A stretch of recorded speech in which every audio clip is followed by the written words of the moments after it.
Começando mais um quadro Responde as perguntas que vocês mandaram no meu Instagram, desta vez do dia 22 de junho, quinta-feira. E antes de responder as perguntas, primeiro, muito obrigado, foram várias centenas, separei aqui talvez umas 40, eu vou tentar responder elas mais rapidamente. Mas eu queria já, até porque a primeira pergunta é sobre a Argentina, eu queria primeiro agradecer os vários comentários que vocês deixaram sobre os vídeos que fizemos na Argentina, na capital, em Buenos Aires. Foram 3 vídeos, um Ulrich Responde, gravado à noite no bairro de Palermo, e os outros 2 sobre o câmbio na Argentina e também a inflação, que nós fomos falar com os argentinos no mercado de São Telmo. E ficou muito bacana todos os vídeos. Quem não assistiu, eu recomendo que assista, vou colocar aqui em cima, porque realmente foi uma produção em outro nível. Agora temos mais gente na equipe envolvida nas produções, até porque isso que a gente foi fazer na Argentina faz parte de um projeto maior que deve ser divulgado finalmente no finalzinho de agosto, setembro. Então, fiquem de olho acompanhando os conteúdos aqui, nas outras redes também, Instagram, etc. Porque a gente está aí com um projeto muito bacana. Eu tô aqui querendo falar, mas não posso falar ainda. Mas a gente vai aí passar por várias fronteiras mundo afora para falar de mercados, economia, investimentos. Tenho certeza que vocês vão gostar, assim como gostaram da Argentina. Então até deixem nos comentários. Quem ainda não viu, por favor assista. Quem já viu, se quiser comentar algo mais, será bem-vindo. Então aqui a primeira pergunta do Fernando Ribeiro. Qual o sentimento dos argentinos em relação à economia brasileira? Isso é muito interessante porque tudo é uma questão de parâmetro. Um argentino olha para o Brasil e vê realmente, cara, que coisa boa, uma economia estável, com inflação de primeiro mundo, inclusive agora mais baixa que dos Estados Unidos e que da Europa. Um câmbio que tem uma relativa estabilidade, até está subindo o real neste ano de 2023. Que maravilha ter um país que parece que está funcionando na América Latina. Porque o que eles estão vivenciando é algo muito pior. Uma complicação fiscal, social, elevação da pobreza, a inflação que vocês já sabem, em câmbio, essa loucura. Mas o argentino olhando, por exemplo, para a Venezuela, ele tem um sentimento também de alívio. Que bom que nós não somos a Venezuela. E tanto é que num dos vídeos a gente conversou, foi no último vídeo sobre o mercado de São Telmo. Na ida para o mercado, a gente pegou um Uber e aí falamos com o motorista de Uber que era de Caracas, Venezuela, e ele foi muito simpático, permitiu que a gente gravasse. E aí eu perguntei como é que estava a coisa na Argentina, ele, tá difícil, deu bom, mas tá melhor que na Venezuela. Sim, com certeza não tem comparação. Então tudo é uma questão de referência, mas hoje os argentinos olham pra gente até com uma certa inveja que a gente conseguiu atingir algum nível de estabilidade. Muito bem, aqui do Eskampf. Interactive Brokers ou Binance Coinbase para Bitcoin, como escolher? Depende do seu objetivo. O seu objetivo é fazer trade, é operar o mercado, e aí é melhor escolher a que tem a melhor interface, a que tem a melhor liquidez, a que tem a maior quantidade de ativos, onde você consegue também sacar e resgatar com facilidade dinheiro ou cripto. Então, esses são alguns dos critérios. E claro, segurança da plataforma. Mas se você quer apenas comprar e custodiar, eu não sei se a Interactive Brokers já permite isso. Senão teria que ser na Binance ou numa Coinbase, comprar e resgata para uma carteira em hardware que só você controla. Aqui do JC Moimas. Carteira internacional. Faz sentido ETFs de Europa ou só Estados Unidos já serve?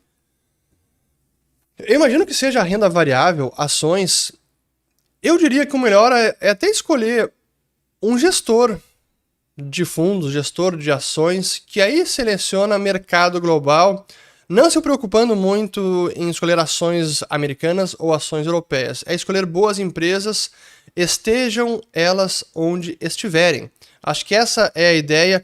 E um ETF normalmente de país, por exemplo, aqueles ETFs do MSCI, é um ETF de país, é quase que pegar o índice inteiro de um país e possivelmente você acaba comprando porcaria, coisas boas, mas é um índice. Olhar o Ibovespa, tem coisa boa, tem coisa ruim. SP500 tem coisa boa, tem coisa ruim. Então o ideal seria escolher um fundo, um gestor de ações internacionais para fazer esse tipo de investimento. Não ter que escolher, escolho a Europa ou Estados Unidos. É melhor escolher empresas e não o continente em si, a região. Aqui é uma muito boa do Rodney OH. fala pra gente sobre os pedidos de ETF Spot do Bitcoin. Pois então, quem está acompanhando o mercado cripto aí está vendo o Bitcoin nessa semana que deu uma bela disparada. Deixa eu até colocar aqui, ó, vamos lá. Year to date, o Bitcoin está subindo aqui, vamos ver, ó, subindo neste momento 88% em 2023, atingindo a cotação máxima das últimas 52 semanas, então no último ano. Estamos agora no topo deste ano, 31.195 dólares. E tem algumas explicações para esse movimento. Uma delas é esse pedido de ETF da BlackRock, eu já vou explicar mais sobre ele. Mas também tivemos o lançamento aqui de uma exchange nos Estados Unidos chamada de IDX Markets, que foi anunciado já em setembro do ano passado e agora ela acabou de ir ao ar. E temos como financiadores dessa exchange ninguém menos que a Charles Schwab, que é uma das grandes corretoras do varejo nos Estados Unidos, gigante, a Fidelity, também gigante dos investimentos, e ninguém menos que a Citadel Securities, que também é uma empresa gigantesca do mercado financeiro. Ela é muito conhecida como um market maker, porque ela provê muita liquidez para as bolsas americanas, para o mercado em geral. Então imagina que essa exchange tendo como financiadores Charles Schwab, Fidelity Digital Assets, que é o braço de ativos digitais da Fidelity, e a Citadel Securities. Além disso, essa é uma exchange que não vai custodiar por conta própria os ativos. Então ela já começa a entrar numa, talvez, uma segunda fase das exchanges de cripto que emulam o que já acontece no mercado tradicional. Quem entra pela primeira vez no mercado de cripto e quem vem do mercado tradicional se dá conta que esse mercado é diferente, porque uma exchange de cripto, normalmente ela é a exchange, a bolsa de negociação. Ela também é corretora, porque ela faz o relacionamento com os clientes, e ela também é custodiante, porque ela custodia os ativos dos clientes. Então ela reúne essas três tarefas que são fundamentais na mesma empresa, na mesma figura jurídica. Sendo que no mercado tradicional, essas figuras estão segregadas. Temos corretoras, temos bolsas e temos custodiantes. Essa IDX Markets agora está já separando a parte da custódia. E, honestamente, eu acho que é um passo na direção correta, vai trazer mais clareza, mais separação de funções, mais segurança para esse mercado e tendo como financiadores essas empresas de peso, eu acho que traz assim, um selo de credibilidade e muito grande para essa empresa e sem dúvida que foi fundamental para esse rally dessa última semana. Aqui está o site da IDX Markets, edxmarkets.com. Então, o futuro da negociação de ativos digitais. E quais são os ativos que eles estão negociando? Apenas Bitcoin, Litecoin, Ether e Bitcoin Cash, porque esses quatro, ela tem segurança que não são considerados valores imobiliários pela SEC. A gente recém viu o caso da SEC, que acusou a Binance e também a Coinbase de listar valores mobiliários não registrados na SEC, o que é um processo que vai se desenrolar aí nos próximos meses. Enfim, isso pelo lado dessa nova exchange. Além disso, como é a pergunta, tivemos finalmente o protocolo oficial do ETF de ninguém menos que a BlackRock, que é a maior gestora de ativos do planeta, com mais de 7 trilhões, até me confundi aqui, trilhões de ativos sob gestão, e que antigamente, lá em 2022, talvez 2021, tinha o seu CEO, que é o Larry Fink, que até falava bem mal do Bitcoin, chegou a falar que o Bitcoin, o preço do Bitcoin era um índice para o nível de lavagem de dinheiro do planeta. Ele chegou a falar isso. Mas enfim, então agora a BlackRock patrocinando um ETF do mercado à vista, seria um ETF Spot. E aqui tem o prospecto, então, seria um iShares Bitcoin Trust, mas que seria negociado no mesmo formato de um ETF, como é o caso do GLD, que é um ETF de ouro, é também do tipo Trust. E nesse caso, o custodiante seria a Coinbase. Então a BlackRock é a patrocinadora deste Bitcoin Trust ETF e os ativos estariam custodiados na Coinbase, no serviço de custódia da empresa. E por que isso é importante? Primeiro, Pelo óbvio, uma empresa desse tamanho agora investindo no setor e disponibilizando esse ETF, cara, vai abrir um acesso para o mercado institucional absurdo. O ETF não foi aprovado ainda, não é certo que a SEC vai aprovar, mas sem dúvida que é o ETF cujo sponsor, o patrocinador, é uma das principais empresas do mercado financeiro americano. Até hoje isso não tinha acontecido. Tivemos vários ETFs, mas com alguém deste calibre, dessa estatura, é a primeira vez. Talvez isso sirva de pressão adicional para a SEC finalmente aprovar um ETF à vista, porque até então só aprovou o BITO, que é BITO, que é um ETF de contratos futuros do Bitcoin. Vamos ver se vai adiante ou não, mas sem dúvida que isso pode trazer muita liquidez para o mercado e pode, sem dúvida, fazer o preço subir ainda mais. Mas tem alguns riscos que o pessoal comentou nessa semana, que eu acho que são válidos, até vale a pena mencionar, que até mesmo o risco de o ETF ficar tão grande e acumular tantos bitcoins e ele acabar tendo uma ingerência ou algum tipo de influência sobre os rumos da própria rede, sobre os rumos do protocolo do Bitcoin. Porque ele, em uma eventual briga de atualização da rede, atualização do software, como aconteceu lá em 2017 com a famosa guerra dos forks, a guerra civil do Bitcoin.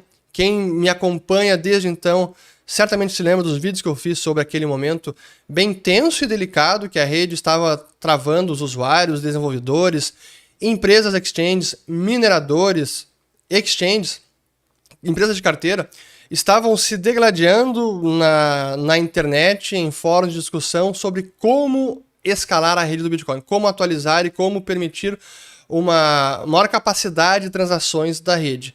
E foi um momento muito traumático, porque, em última instância, o que se estava discutindo, o que estava realmente sobre a mesa, era a própria definição do Bitcoin. O que é o Bitcoin? E quem define o que é o Bitcoin? E se um ETF como esse ganha mercado e ganha um volume e acaba acumulando vários Bitcoins, ele seria uma parte importante nesse debate. Ele teria o poder de definir e influir mais no rumo do Bitcoin? Na minha avaliação, não, pela forma como o protocolo foi desenhado, pelos incentivos que estão postos, pelas regras do sistema, como cada um dos participantes tem um papel fundamental a desempenhar, não apenas um ETF, ou uma exchange, ou mineradores, ou desenvolvedores, mas também os próprios full nodes, os nós integrais que mantêm a rede funcionando e servem como auditores independentes que estão a todo instante verificando se as regras estão sendo cumpridas, inclusive impedindo algum tipo de tomada hostil da rede e redefinição do que é o próprio Bitcoin, a essência do sistema. Mas é um debate interessante e eu vi essa preocupação surgir assim que o ETF foi divulgado, o prospecto de ETF foi divulgado na imprensa. Mas, honestamente, eu acho que é bem positivo. Mas sigamos aqui com as próximas perguntas. Aqui do Rafael DT Costa. Juros americanos altos e ainda vão subir mais. Standard & Poor's e Nasdaq estão vivendo uma ilusão? Essa é uma excelente pergunta, eu tenho respondido bastante sobre isso. E a gente não consegue prever futuro e, honestamente, neste momento, para mim, são sinais estranhos que o mercado de ações está enviando, porque a economia não está num patamar, assim, digamos, a economia americana positivo, assim, a inflação está elevada, o mercado laboral está em pleno emprego, mas há vários indicadores que se deterioraram nos últimos meses, e esse foi o tema até do Follow the Money, quem segue o dinheiro sabe exatamente o que eu estou falando, se você não segue, link na descrição do vídeo. A inversão da curva de juros permanece e as projeções de lucro das empresas, elas estão caindo, então não está aumentando.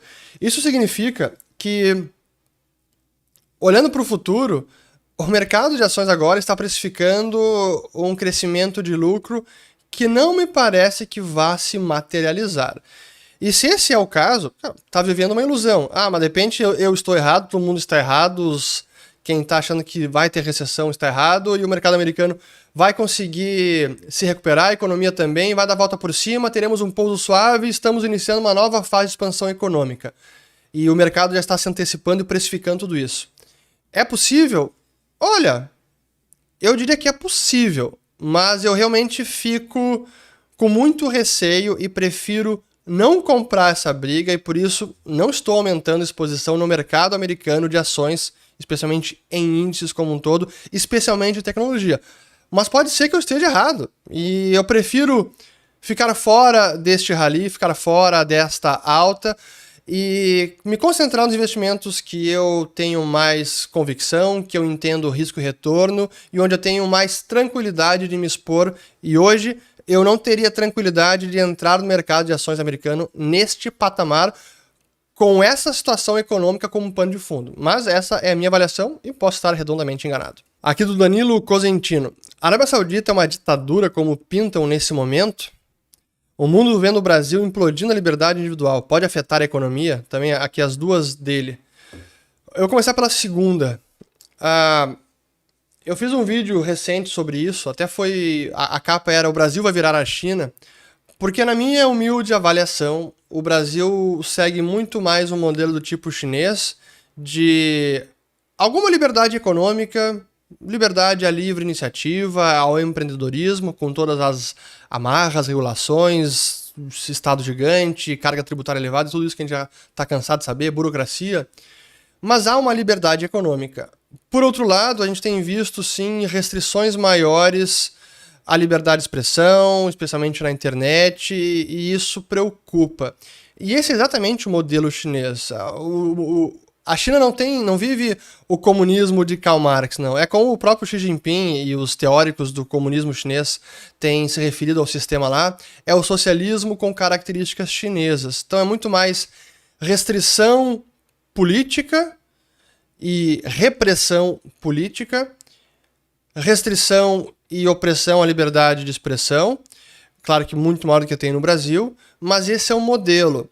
E aí, agora respondendo a pergunta anterior sobre a Arábia Saudita, é interessante notar o que está acontecendo na Arábia Saudita. Para quem não sabe, é um país controlado pela família dos Al Sauds, aí vem o saudita, que é quem controla o país desde 1920, 1930, e historicamente foi um regime autocrático, bastante opressor, em muitos momentos ditatoriais. A Al-Qaeda surgiu lá, inclusive com uma reação à família saudita. Havia muitos ataques terroristas na Arábia Saudita. Quando eu visitei o país pela primeira vez a trabalho, foi em 2008 e 2009 também, fui algumas vezes. Era impressionante, assim, como a gente se sentia num estado policial com, assim, estrangeiro sempre com muito cuidado, hotéis com muita proteção, com detector de metal na entrada, com barreiras que impediam carros de entrar ali no porte-cochere do hotel, enfim, esquemas de segurança que eu vi em poucos países, isso na capital do país, em Riad. Os estrangeiros todos vivendo naqueles chamados compounds, que é condomínios fechados, cercados e praticamente militarizados para se proteger do restante.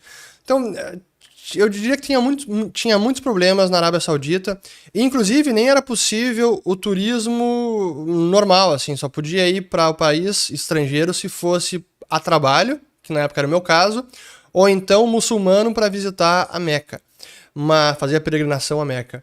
Mas turismo para turistas normais que querem conhecer um novo país não era possível, mas isso está mudando. E é que me traz ao ponto atual, que parece estar havendo uma mudança rápida e, eu diria até radical, de abertura do país, de flexibilização de hábitos, costumes, tolerância com os hábitos ocidentais, as nossas práticas, digamos, de vestimenta, casais andando na rua, de mãos dadas, mulher agora pode dirigir. Quando eu fui em 2008, 2009, mulher era proibida de dirigir carro nas ruas. Então o país está mudando e o príncipe que está lá no poder, que é o chamado MBS, que é a abreviação de Mohammed bin Salman, que é um cara jovem, eu acho que não tem nem 40 anos ainda, e ele que está produzindo essa transformação, abrindo o país para o mundo, abrindo o país para o turismo, sendo muito mais um ambiente muito mais amigável para o estrangeiro. E nunca mais voltei, de repente alguma hora volto, mas eu não consigo fazer uma avaliação mais completa da situação atual. O que eu sei é que o país realmente está passando por uma transformação radical que muita gente não imaginava ser possível com os sauditas no poder. Mas está acontecendo. Agora veremos com que profundidade. Não acredito que ela vá alcançar até a organização política do país, o regime político, mas pelo menos em termos de abertura para o mundo e um local mais propício para o turismo, mais atrativo para o turismo, mais convidativo, acho que isso está sim se tornando. Aqui do Edson Cruz. Por que os bancos podem emprestar dinheiro que não têm e nós não? Não é que os bancos podem emprestar dinheiro que não têm. Essa é a pergunta normalmente de economistas da escola austríaca ou quem tem contato com a literatura austríaca sobre sistema bancário, sobre dinheiro. E eu sei porque eu já bebi dessa fonte e eu discordo redondamente dessa avaliação. O que bancos fazem é criar passivos, que são seus depósitos à vista. Quando um banco empresta dinheiro, o registro contábil é crédito do lado passivo, depósito à vista, débito do lado ativo, financiamento imobiliário, hipoteca. Esse é o registro contábil. Nesse registro, não há empréstimo de nenhum dinheiro que ele não tinha. Ele está criando um passivo seu, que é uma obrigação de entregar dinheiro em espécie, que esse é o nosso dinheiro de curso legal, aquele que for o titular do depósito à vista. Mas o depósito não é um dinheiro de curso legal, não é o dinheiro que o Estado emite. É um passivo bancário. Mas é um passivo que tem uma qualidade especial porque ele é muito demandado, ele é confiável pelos correntistas, pelos clientes do banco, que aceitam esse passivo em troca de mercadorias e serviços, venda de ativos e tudo mais. E esse passivo bancário acaba circulando como se dinheiro fosse. Mas o banco não está criando dinheiro do nada como faz um banco central com impressão de papel moeda e nem está emprestando dinheiro que não tinha. Ele está criando um novo instrumento monetário, um novo passivo que circula como se dinheiro fosse e que acaba impactando o nível de preços. É fundamental entender essas tecnicalidades para não cair em análises apressadas do tipo, a reserva fracionária é crime, é fraude, é inflacionária, tem que acabar com isso. E não é bem assim. O próprio Javier Milei, que está concorrendo à presidência da Argentina, ele tem essa ideia de exigir que os bancos detenham 100% de reservas para os depósitos à vista. Para mim isso é um erro. Dessa forma, se seguir, por exemplo, o que defende Jesus Huerta de Soto ou então o Murray Rothbard.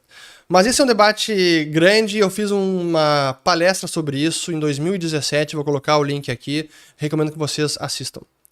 O título dela é Reservas Fracionárias Não São Fraude. Aqui do Luiz Henrique. Como ficariam as exportações de um país caso sua moeda fosse lastreada em ouro? Perderia competitividade, uma vez que os países desvalorizam o câmbio em certa medida para tornar seus produtos no mercado internacional mais competitivo? Vamos lá. Sim, imaginando no ambiente atual, uma moeda que se valoriza em relação a praticamente todas as demais moedas, ela acabaria tirando competitividade dos produtos que esse país produz, porque seria uma valorização constante. Então é difícil do setor exportador conseguir recuperar a competitividade se a moeda segue se valorizando. Sim, isso é verdade. Agora, uma moeda mais estável, uma moeda que pode se fortalecer em relação ao dólar, não em relação a todas as demais moedas e constantemente, ano após ano, mas uma moeda mais forte, como foi o franco suíço ao longo dos últimos 50 anos, como foi o iene japonês ao longo dos últimos 50 anos, olhando nesse período histórico, e isso não impediu que essas duas economias se tornassem potências exportadoras. Então, a moeda em si não vai definir a competitividade de um país e a competitividade e a qualidade dos produtos que aquele país está exportando. Mas, claro, se uma moeda se valoriza muito rapidamente e por anos a fio, vai dificultar o setor exportador, sem dúvida alguma. Espero que eu tenha respondido. Vamos lá. Aqui do João Heck. Não tem medo que o governo criminalize o Bitcoin? A possibilidade existe. Realmente não é um medo que eu cultive, assim, que me faça perder o sono, mas a possibilidade existe. Não acho que isso vai acontecer, não é cenário base, porque, assim, por diversos motivos que eu já falei em vários vídeos, palestras, etc. Claro que países com regimes mais ditatoriais, opressores, até já o fizeram em alguma medida, mas Estados Unidos, Europa, até mesmo Brasil, eu acho que isso não acontece. Aí a pergunta seguinte dele, devemos declarar nossos bitcoins? Aí a decisão é de cada pessoa, e essa pergunta pode ser referente a qualquer coisa. Quer declarar ativo no exterior, quer declarar um imóvel, aí isso depende de cada coisa. Você, como cidadão, tem essa obrigação de declarar. Mas eu faço 2 adendos. Primeiro, já no Brasil, em vigor, exigências normativas da Receita Federal, de regulação, em que as exchanges, empresas que trabalham no Brasil, são obrigadas a informar assim, uma série de informações, e é quase que entregar o banco de dados mensalmente para a Receita, e lá tem tudo o que acontece nessas exchanges. E o cidadão brasileiro também tem essa obrigação. Se você comprar Bitcoin de uma pessoa física no exterior, ou fora de exchange que esteja fiscalmente domiciliada no Brasil, você tem essa obrigação de informar a Receita se superar um montante de 30 mil reais de compras por mês. Então essa obrigação você tem, e a Receita já tem muita informação. Diante disso, se você não quiser declarar, aí é uma desobediência civil que você precisa arcar com as consequências dessa decisão, se porventura você tiver problemas. O segundo adendo que eu faço isso depende muito a propensão a praticar essa desobediência civil, eu diria que depende mais do nível de opressão praticada por um governo. Por exemplo, no Brasil do passado, onde tinha muito mais restrição cambial, controle de capitais, limite para compra de dólares, para envio de dinheiro para o exterior, os cidadãos se sentiam muito mais propensos a praticar a desobediência civil, quer dizer, cara, azar dessa lei, eu preciso proteger meu patrimônio, eu vou tirar dinheiro do país e vou correr o risco de tomar alguma sanção, multa, detenção, enfim, mas eu preciso proteger a mim, a minha família. Então, quanto maior for o nível de opressão e de arbitrariedade, de coerção do governo, maior será a propensão dos cidadãos de praticar a desobediência civil, como acontece hoje na Argentina, como acontece na Venezuela. Então, para cada ação, há uma reação. Aqui seguindo outra do João, acabei separando 3 perguntas aqui do João, vamos lá. Quais livros tu indicaria para ler para os filhos? Eu tenho lido a coleção do Desbravando o Novo Mundo, ou Desbravando o Mundo Novo, acho que esse é o nome, que é a tradução para o português da coleção americana chamada Tuttle Twins, T-U-T-T-L-E, Twins, de gêmeos. E são adaptações de obras liberais, conservadoras, libertárias, clássicas, adaptadas para o público jovem infantil. É muito bacana, recomendo. Aqui do Frederico. Mestre, você tem sido meu mentor nos últimos anos. Obrigado. Inteligência artificial poderia ser usada para manipular pessoas? Sim, está sendo, sem dúvida alguma, e será, e a gente precisa saber que isso é um risco, a gente precisa se proteger e ter essa ciência. Aqui do Pedro Madaloso. Que software você usa para fazer as thumbnails? Pois então, quem tem feito as thumbnails aqui, um segredo do canal que eu estou revelando aqui, quem tem feito a maior parte das thumbnails aqui do canal é ninguém menos que Fernando Ulpur. Sim, meu irmão gêmeo está me ajudando a trabalhar aqui no canal, as thumbnails, e um dos softwares que ele tem utilizado é o Midjourney, que é o aplicativo de inteligência artificial para geração de imagens por IA. Muito interessante. Mas eu diria que é a junção da inteligência artificial com a inteligência não artificial. A criatividade das duas, humana e a IA, é que torna a coisa toda fantástica. Muito bem, aqui do Efra. Depois da conversa com o Rafael, você se sentiu mais aliviado ou mais preocupado com a inteligência artificial? Essa foi a conversa que a gente gravou lá em Miami com o Rafael Granha, que é especialista em segurança cibernética na Microsoft. E foi muito bacana a conversa. Eu diria que parte daquilo eu já sabia, eu não me sinto nem aliviado, nem preocupado. Acho que eu já tinha, primeiro, algum nível de fascínio com a evolução disso, porque realmente é espantoso e fascinante o potencial da IA, mas de um lado também assusta, mas eu diria que eu continuo com algum nível de preocupação, mas não tive nenhum alívio maior, não. Mas fico fascinado também. São sentimentos paradoxais. Aqui do Sion Capital 2.0. Parabéns pelo trabalho. A proximidade ideológica do Brasil e Argentina é um risco para o Brasil? A proximidade ideológica atual está entre o partido que aqui está no poder, o PT, e os governantes que estão no poder na Argentina, Alberto Fernandes e Cristina Kirchner. No entanto, há uma receptividade muito maior na América Latina para as ideias socialistas, as ideias estatizantes, as ideias intervencionistas, as ideias de que o Estado é o grande promotor do desenvolvimento econômico e social. Realmente, a cultura, conseguiram implantar essa cultura no continente, e um grande livro para entender isso são 2 livros dos mesmos autores, que é o primeiro e a sequência. O Manual do Perfeito Idiota Latino-Americano, do Carlos Montaner, Plínio Apuleio Mendonça e o Álvaro Vargas Llosa, que é o filho do Mário Vargas Llosa. Esse é o primeiro, que foi lançado na década de 90. E depois, em 2006, se eu não estou enganado, 2007, foi lançado a sequência disso, que é A Volta do Idiota. Realmente ali é uma ótima explicação do fenômeno, porque nós como continentes latino-americanos, somos tão atraídos por essas ideias que só atrasam o nosso continente. Aqui do Pedro Saraiva. Argentina e Venezuela compram dólares de quem? Quem aceitaria seus respectivos pesos? Aqui ele perguntando, né? Quando países como a Argentina e Venezuela compram dólar, pagam com suas moedas? Vamos lá.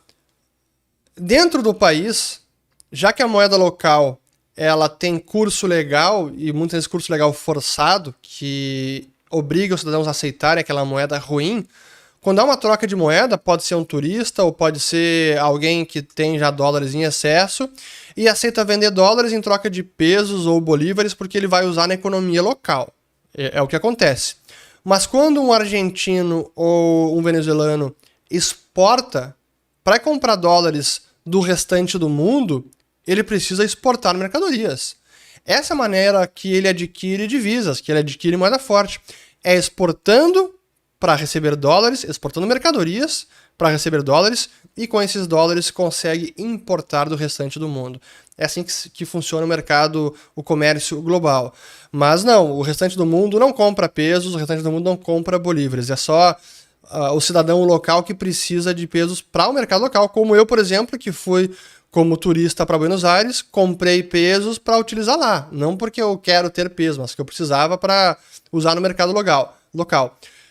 Contudo, no momento em que a moeda local perde tanto poder de compra e entra assim já no finalzinho assim de sua vida útil e começa a hiperinflacionar e perde completamente o valor e acaba sendo repudiada pelos cidadãos, aí ninguém mais quer nem comprar a moeda local, e mesmo havendo lei de curso legal, os cidadãos repelem aquela moeda e vão utilizar uma moeda forte. Mas aí eu estou falando de um estágio já terminal de uma moeda que não é ainda o do peso argentino, já foi o do Bolívar da Venezuela, mas não é ainda o do peso argentino.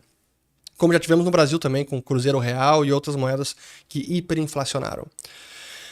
Aqui do Che Rubino. O governo Lula seria sortudo com o Brasil no atual cenário macroeconômico mundial? Em parte é sortudo, sim, mas com relação ao crescimento chinês que teve na década passada, essa sorte vai ser difícil dele ter agora. Então, sim, eu diria que ainda teve a sorte de encontrar um ambiente externo mais favorável para emergentes e para o Brasil, sobretudo, mas não como foi lá em 2003. É diferente. Aqui do Kaisuke. O que acha da Selic continuar em 13,75%? Meu professor critica muito de macroeconomia. Eu também critico, acho que não deveria nem ter chegado nesse patamar, acho que deveria sinalizar uma redução da taxa de juros, mas ficou tão difícil agora, né? A gente falou sobre isso com os assinantes do Follow the Money, foram muitas perguntas, porque todo o sistema foi... A política monetária, o comitê de política monetária acabou sendo politizado demais por obra do próprio Lula. E eu diria que até ele mesmo, com as suas falas, o seu discurso incessante contra o Banco Central, Roberto Campos Neto, taxa de juros, acaba frustrando o início mais rápido desse ciclo de redução da Selic. E ele acabou politizando tudo e está até complicando o trabalho do Banco Central. Mas é isso. Também critico, talvez por motivos distintos. Eu teria que falar com o seu professor de economia. Deixa eu ver quanto tempo temos aqui. Já 20 minutos, então já está quase acabando. Vamos lá. Aqui é do Dimitri Oliveira. Parabéns, os vídeos da Argentina ficaram com qualidade de documentário. Pô, obrigado mais uma vez a todo o pessoal que assistiu. E aguardem porque temos novas fronteiras para explorar e vocês vão gostar. Vamos lá. Vai falar sobre como o dinheiro e a economia funciona fora do Brasil. Aqui do João Pereira. Existe um piso para a Selic, por exemplo, 8%, 9% após cortes, ou isso é definido conforme o momento macro?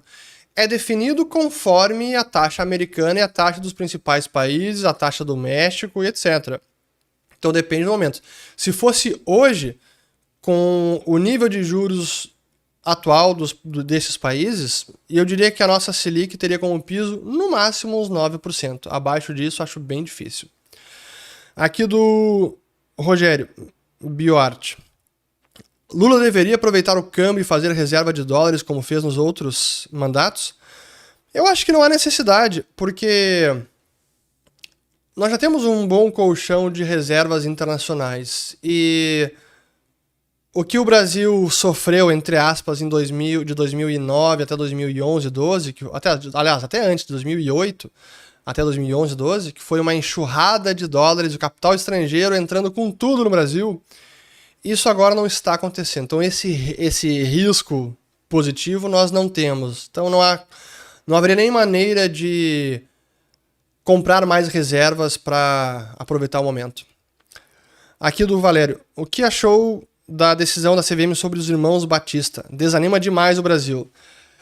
Eu não posso ser leviano e dizer que eles erraram, até porque eu não tenho detalhes do caso. É estranho, claro, todo mundo tem a sua opinião e a gente vê o que aconteceu já em alguns momentos no Brasil, que crime do colarinho branco, crime bancário, mercado de capitais, acaba não acontecendo nada com aqueles que os praticam.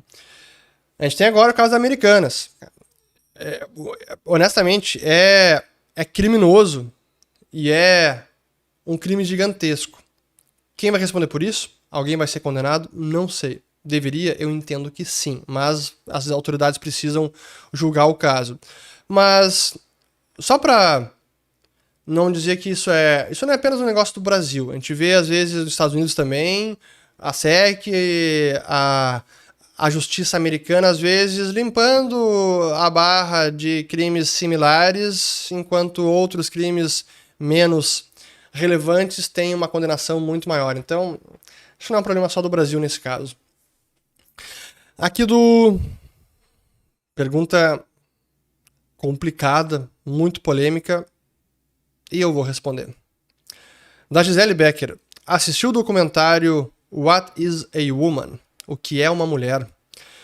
Assisti e eu recomendo demais que vocês assistam. Quem nunca assistiu, assista.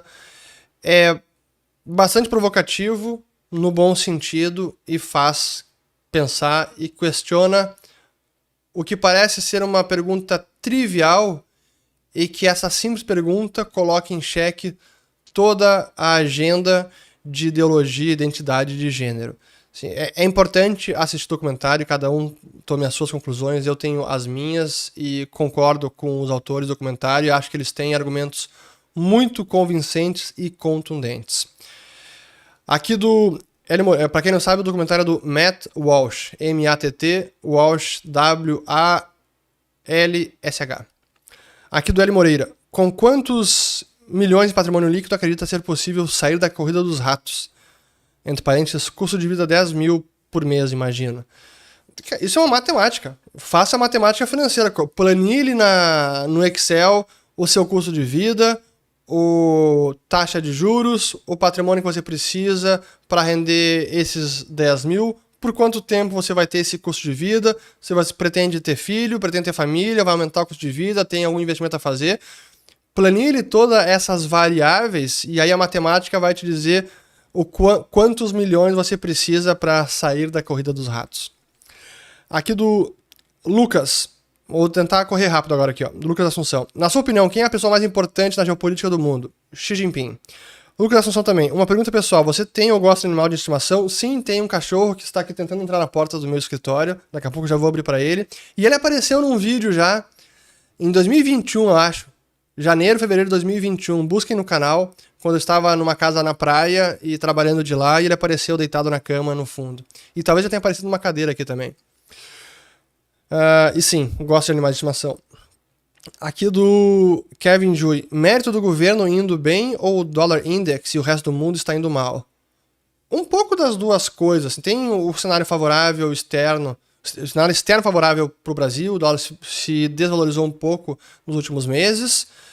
Os demais bancos centrais seguem subindo juros, o Fed está prestes a acabar, se bem que pode ter mais 1 ou 2 aumentos. E aqui no Brasil, é até um ponto que o pessoal... nesse momento é engraçado ver isso, né? A gente vê as críticas e eu... o tempo inteiro, quando eu coloco um vídeo sobre o governo, o que está acontecendo, o dólar caindo, o real forte, o pessoal dizendo, agora tem que fazer o L, eu tenho que assumir meu erro, porque eu previ que ia ser catástrofe, que o dólar ia subir, bater e disparar 6. E eu não tenho o menor problema em assumir erro, só que nesse caso não há erro. Basta ver os vídeos que eu fiz aqui, vários, sobre o que aconteceria com o governo e para mim qual era o cenário base. E aí dizer se é mérito do governo atual, vamos dizer que é mérito do conjunto da obra, porque se dependesse do governo, o arcabouço fiscal seria muito mais frouxo, seria um cheque em branco para o governo. Se dependesse do governo, Roberto Campos Neto não estaria mais no Banco Central, não teríamos mais autonomia do Bacen, teríamos mais ingerência ainda na Petrobras, eles teriam revogado a privatização da Eletrobras, teriam revogado, como tentaram fazer com o marco do saneamento. Então, quando eu olho as atitudes do governo e o freio que o Congresso e talvez o Judiciário também colocou a essas intervenções que seriam danosas para a nossa economia e para a sociedade, para o social, eu não consigo concluir que isso é mérito do governo. Então, eu diria que é mais mérito da realidade política que impediu o governo Lula de fazer tudo o que gostaria. Então, se isso é dizer que o governo não está indo bem, bom, me desculpa, mas graças ao freio que colocaram neste governo que estamos nesse momento. Então, para mim essa é a realidade. Se alguém discorda, pode comentar aqui. Aqui do Mar Caruso. O Ursa do time cerveja, time vinho ou de um bom destilado ou todas estão corretas? Abraço, tamo junto. Pô, pra mim todas estão corretas, mas eu prefiro sim vinho, mas eu prefiro saquê até. Saquê é pra mim a bebida favorita. Foi muito bacana poder ir pro Japão ano passado e ir até Kyoto, numa destilaria das maiores do mundo, que é Gekkeikan, excelente, e conhecer um pouco mais sobre o processo de fabricação de saquê e degustar alguns diferentes.